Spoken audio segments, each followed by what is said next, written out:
Welcome everyone to Unit Masters. We are already in week 5 of our 6 weeks blockchain literacy program. This week is about the stakeholder economy.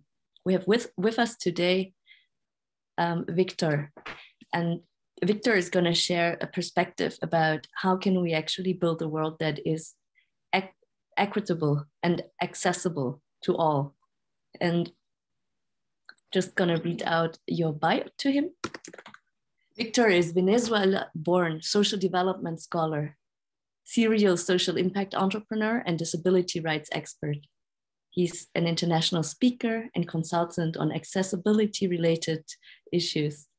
Early in his career, he served as the youngest government delegate to participate in the drafting of the United Nations Convention on the Rights of Persons with Disabilities, and thereafter launched the World Enabled Global Initiative, a disability affiliate program that combines the reach of the world's most active disabled persons organizations, called DPOs, and intergovernmental agencies. He also launched the Pineda Foundation, a voluntary nonprofit that promotes the rights and dignities of young people with disabilities. Both were established in 2003. I'm very happy to have Victor here with us. He's also been an advisor to UNIT and guiding us, making sure that our services and products are built in a way that are accessible to all.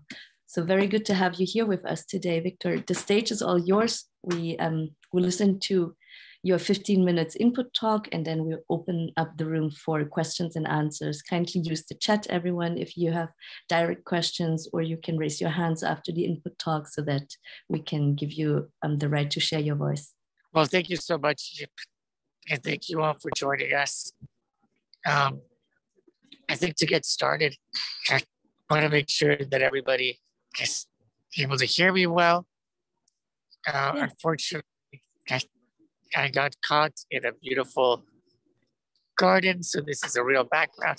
It's not a fake background, but I am enjoying being able to be with you virtually today from Paris, where we're celebrating UNIT's participation in the Paris Blockchain Week.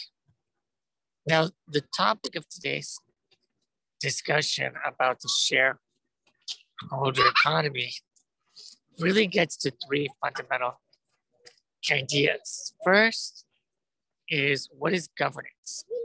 How do we govern an economy? How do we make sure that an economy is structured in a way that benefits not just a few, but benefits most people, that benefits the most number of people? The second topic I'll address is the topic around innovation.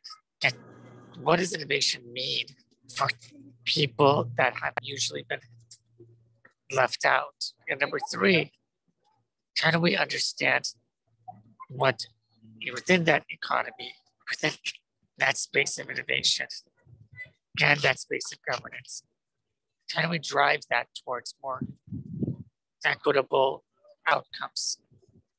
2 ideas emerge from this conversation based on my experience working with the UN for over 20 years. And that is that any economic system is ultimately a set of transactions, people that generate value and people that exchange services, exchange resources, and have an exchange value. Now, a shareholder economy versus stakeholder economy is something that's been talked a lot about over the last few years, specifically coming out of communities like the World Economic Forum.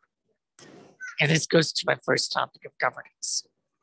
Who governs the current economy? Who governs our transactions? Who governs the creation of value? Who creates the rules around how those values are exchanged and transacted? We've had a lot of different models for governance of the economy, but ultimately what we have today is a global financial system that is built up from a banking infrastructure, financial infrastructure that has historically been created to preserve capital and mobilize that capital in a way that can find returns and yields for investors and for those that hold the capital. The institutions that are managing or are custodians of that capital are financial institutions. They work with governments, usually national governments, but they also work internationally across borders. But most governments are sovereign states that allow for a certain set of rules around the governance of that financial system. Those governments have a variety of different political objectives. The challenge, I think, for us, when we talk about governance, is who's being represented, how are these interests being represented, and how do we create new mechanisms for new voices and new communities to be represented. So from a perspective of governance, we have national governments and financial institutions that regulate these transactions. However, there's also the role of the private sector and corporations that generate value and exchange that value. Those corporations create a variety of initiatives and innovations and products and services in what we know to be the capitalist system. Capital is invested into projects and programs and corporations in order to deliver those innovations, services to the people that need them. Again, the governance of those corporations is a governance of shareholders, people that own shares in the success of those corporations. So the governance of a nation state are the people that we elect. The governance of these corporations are people that buy shares and equity of those corporations. So in both of those scenarios, there really isn't a lot of direct governance, direct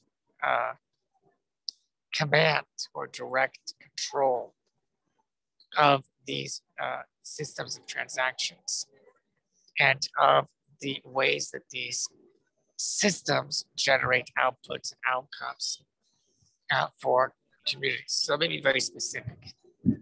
If you buy something like an ice cream, you are paying a vendor for the service of the ice cream.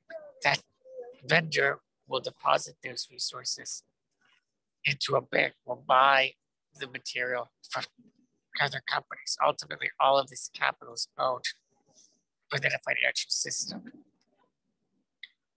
What we're trying to get to now is understanding that the existing systems have left a lot of people out, meaning that in pursuit of innovation, in pursuit of profits, in pursuit of capital, in pursuit of profitable investments, there's been a small number of people or a reduced number of people that have the capacity to act in that system, to have a voice in that system, to have agency in that system.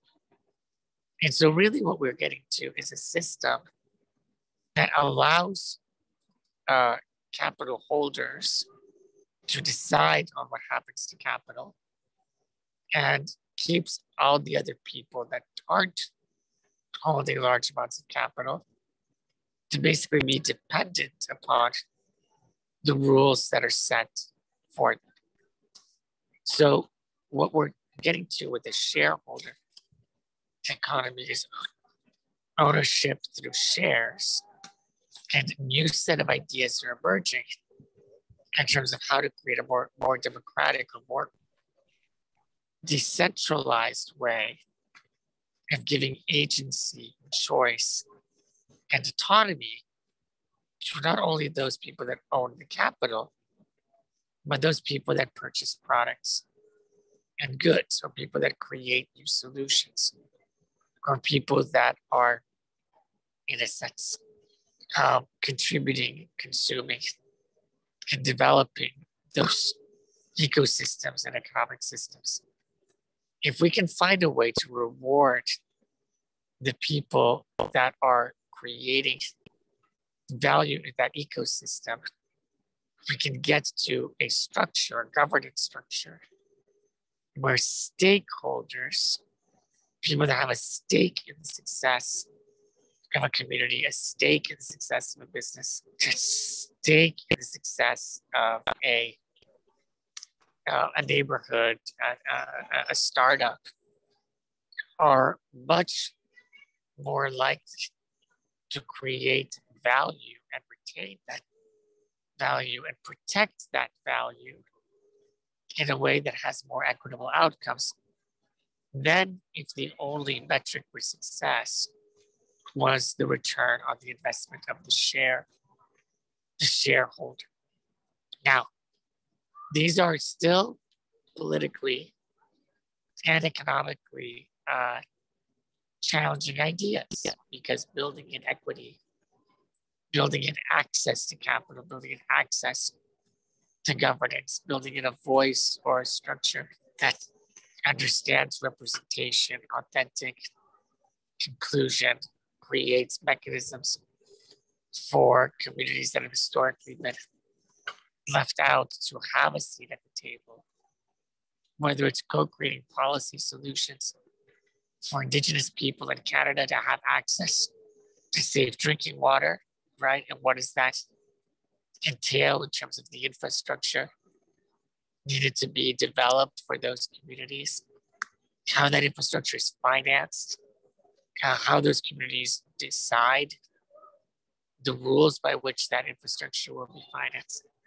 and paid back. All of those are decisions that have to do with governance, but also have to do with what we were saying, whether people are shareholders, they own a share of the water company that delivers water to these Indigenous communities, or are they stakeholders, whether they are part of the community to understand the challenge and to understand the best way to adapt or solve that challenges with both local resources and also, when necessary, bring in external resources at terms that are favorable to all shareholders, not just to the stakeholders, not just to the shareholders. So I'll take a few minutes to just give a big background as to how this theory plays out in my life. I was born in Venezuela in the late 70s, and I had stopped walking by the time I was 5. My muscles were weak, and it created immediately a set of exclusions by the school system that said, we cannot educate your child, to my parents, because he cannot walk and because he cannot be part of this community. So I did not have a voice in that ecosystem. I was not considered even a stakeholder in shaping the future of inclusive education in Venezuela at that time. So having a voice and having agency was something that I realized I needed to develop through moving to the United States, through new opportunities and leadership opportunities. I learned how to become a self-advocate. I learned to get the resources that I needed in order to then shape systems within the UN and within other governments that would be much more driven towards understanding communities like people with disabilities that were really being marginalized and discriminated against and systematically left out from decision-making structures. So my primary objective in terms of how I've negotiated my leadership in my life has been about empowering myself and using that to elevate my voice and create on-ramps for others. So in a sense, having a disability isn't for me only about having a medical condition. It's about having the ability to exercise your human agency to make choices and live the life that you value. So if you are deprived of your human agency, you are being disabled by a system, by a society, by an economy. But if you're given choices and you're given the tools from which to make the choices that allow you to live the life that you value, that allow you to exercise your value on your own terms, then you are a stakeholder in that project, in that society, in that country. You're a real full citizen. You're not just an object of charity. You're not just a somebody to be tended to as a special favor because you might have a special need, but you are a full agent capable of having choices and exercising your choices. So really this conversation isn't so much about who owns the capital, but who has the capacity to act and who has the agency to act and who has a seat at the table. So I really am very excited about what UNIT is doing in terms of building the token economy, in terms of democratizing the token economy, in terms of allowing people to pool resources, talents, initiatives, and also human capital towards their own exercise of their human agencies, their collective agencies.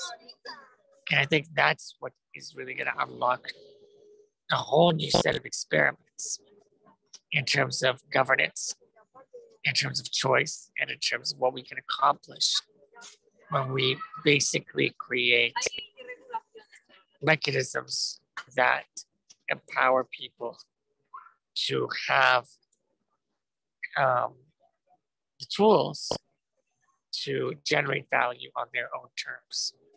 So a stakeholder economy is where everybody that has a stake in something has the capacity to exercise their agency.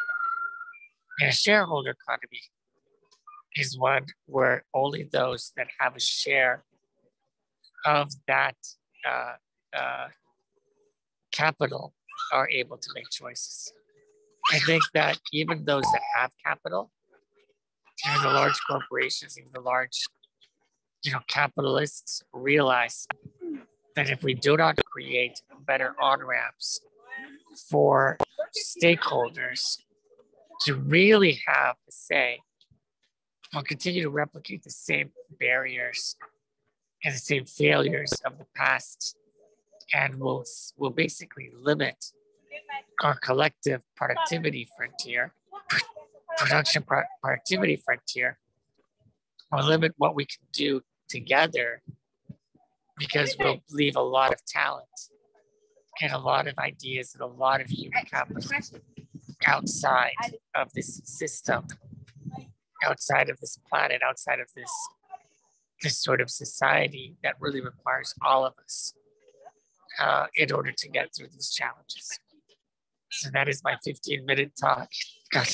My thoughts moving from a shareholder economy to stakeholder economy. I'm happy to jump in.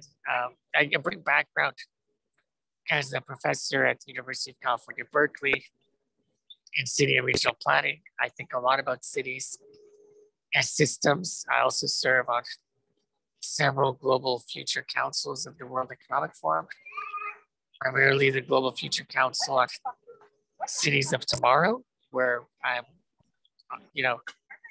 working closely with mayors and other executives from companies like MasterCard and other large corporations, as well as on the Global Future Council on Connected World, where we're looking at IoT and innovations in Internet of Things and how these sensors are also giving people new data, new insights into the ways that we can address major global challenges. So these are some insights that I bring both as a academic and also as a practitioner, as an advisor to governments and companies around the world. But I'm happy to go into more depth or any practical questions or personal questions that the cohort has for me. Very beautiful sharing, Victor. Thank you so much. I also appreciate so much your sharing, knowing that you are assessing the world from so many different angles as an academic, as a lecturer, as a activist, but also as an entrepreneur and also as an investor. So kind of you look at the world from all different stakeholder perspectives. So knowing also your thoughts are very holistic in that sense. We have a few questions already from our audience and we're welcoming more questions. You have like a chance to interact directly with Victor. Question from Patrick. Victor, can you give some real world examples where the stakeholding new paradigm has been interestingly or successfully implemented yet? Well, I mean, I can give you a lot of examples. I spent 20 years traveling, over 80 countries around the world and looking at the issue of disability rights. Disability rights and justice. Disability justice is very interesting because you have, a segment of our society that, due to a challenge, or difficulty with seeing, or a difficulty with hearing, or a difficulty with mobility, pretty systematically around the world have been devalued as citizens, right? So they're devalued economically, they're devalued politically, they're devalued socially, they're devalued culturally. And so this idea of having it devalued arises out of the word invalid, invalid, which means no value to society. So if you just look at, hundreds and hundreds of examples of disability rights, disability justice advocates in virtually every country in the world, you actually get a very clear idea of what it means to be a stakeholder, right? So let me give you one example from Armenia. I went to Armenia, to Yerevan, and we met with the chief architect. And Armenia is a beautiful capital city of Yerevan. And the architect of Yerevan said, I was so annoyed by the disability activists that wanted to make the city more accessible because all I heard from them was complaining. And then he said, and then I realized that maybe I should change my perspective, he said. Instead of looking at disability activists as complaining on the city, let's figure out how to make them be part of the planning of the city.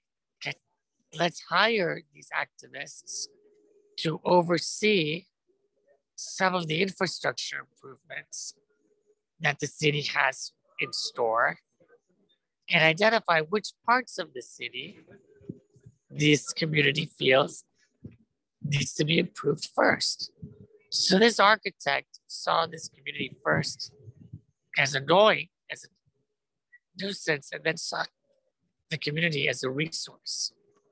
And the city government chose to basically only engage with the disability rights groups to identify parts of the city that would need to have infrastructure improvements. The city would not pay the construction company until the civil rights groups approved that the project was actually implemented successfully. So the city basically outsourced parts of the governance of infrastructure delivery to the disability rights groups as stakeholders. So they didn't own a piece of the construction company, right? They owned a piece of the governance around the delivery of the infrastructure. So this is just one of many examples that I can give you on the difference between a shareholder, based project where you own a piece of the company that delivers the service, or you own a piece of the delivery and the success of the overall project as a shareholder, as a stakeholder. Was that helpful, Patrick? Yeah, he's nodding. We have a question here from Zachary about decentralization. Actually, on Tuesday, we spoke about decentralization being actually a local process. Decentralization starts with localization, was the statement from the previous speaker. Here we have a question about your view, Victor, on the growing decentralization of organizations, communities, and financial systems. And Zach is wondering what effect you think this decentralization will have on inclusion and access for historically marginalized populations. Yeah, thank you. I think we should remember that centralization, decentralization are not new phenomena. We have gone through as a society through many different economic, political, and cultural structures. And they centralize when they need to scale, and they decentralize when they need to have a more nuanced approach. So you have, a large, empire like the British Empire, right? That centralized governance through all these different territories.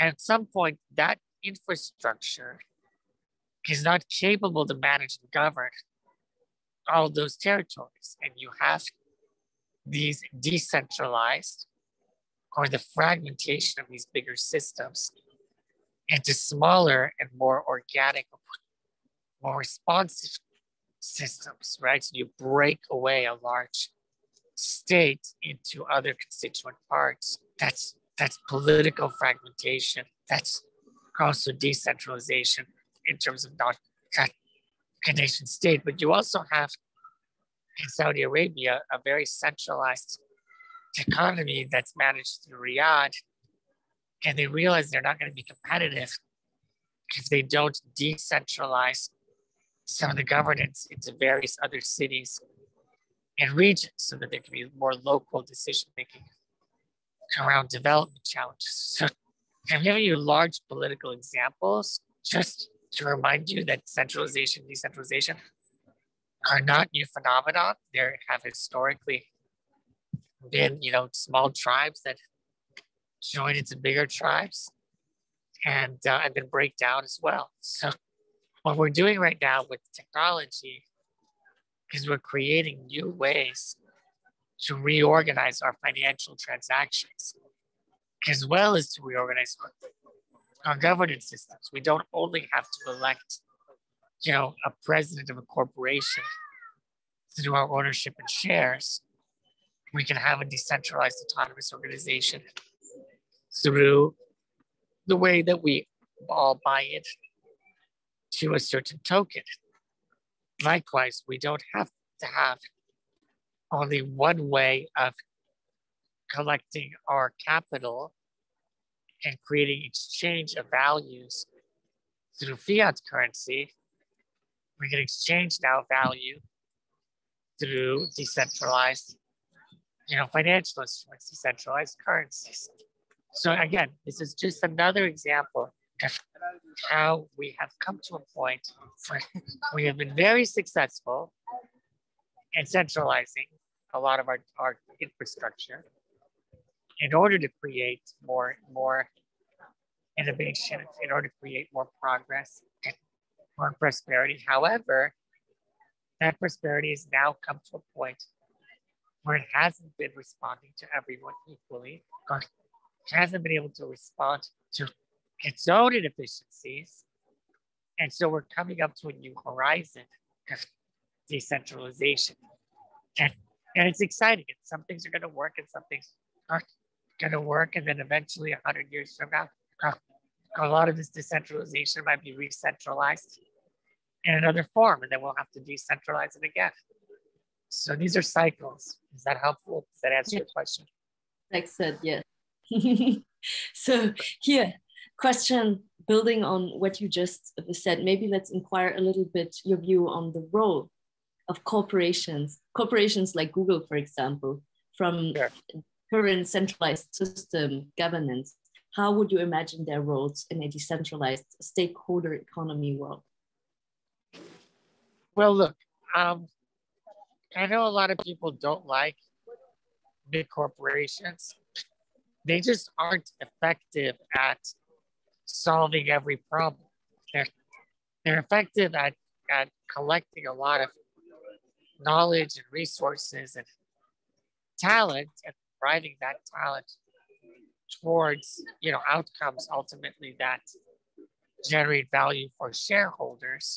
But a company like Google also understands that it has stakeholders as well. So they cannot, they would do themselves a terrible, terrible injustice if they were to completely ignore, the real legitimate concerns of their users, whether it's in privacy or whether it's in, value that they offer their users. Now, to answer your question about what would a large corporation look like, I don't think we know yet. I don't think we know what a decentralized, large, innovative, corporation or DAO would look like. That's, able to create that much value and consolidate those activities within one ecosystem and then govern that ecosystem, in a decentralized way. I don't have the answer, and anybody that tells you they do is lying to you, because you ultimately need to have very clear rules around governance. Even if it is a decentralized governance, you need to set the rules so people know what to expect. You have to be very, very mindful and very intentional in how you set those rules up. And then over time, we'll see the kind of rules or the patterns that emerge that seem to sort of hold up and be pressure tested. So I don't have an answer on what a decentralized corporation would look like, but I'm excited to see, what works and what doesn't. And we're definitely doing that even with my own foundation. On the unit network, we established the Pineda Foundation token in order to try to create our community around our own token. We don't know how to incentivize that community correctly, and we don't know how to sustain the value that community creates as well. But we're looking forward to learning with all of you on how we do that. And I would encourage all of you to think about social impact and environmental and social governance within your DAOs as well. So that's my response. Thank you. I think we're taking one more question and then we wrap it up for today. Question is, what part of the future, Victor, are you most excited about, and where do you see the greatest opportunities for your work, for us? Yeah, for my work.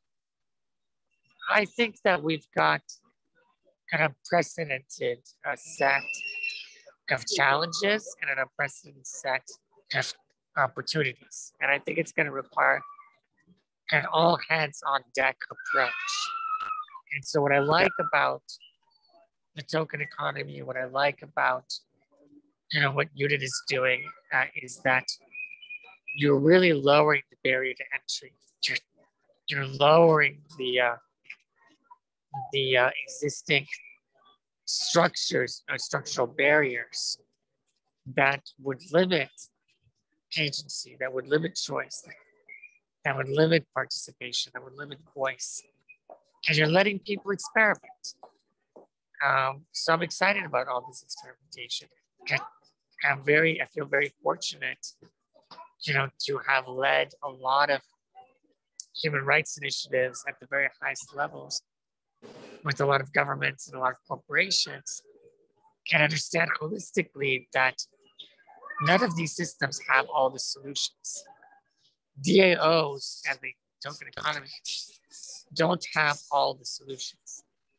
They have new solutions and they have important solutions. But we do have to look at things holistically.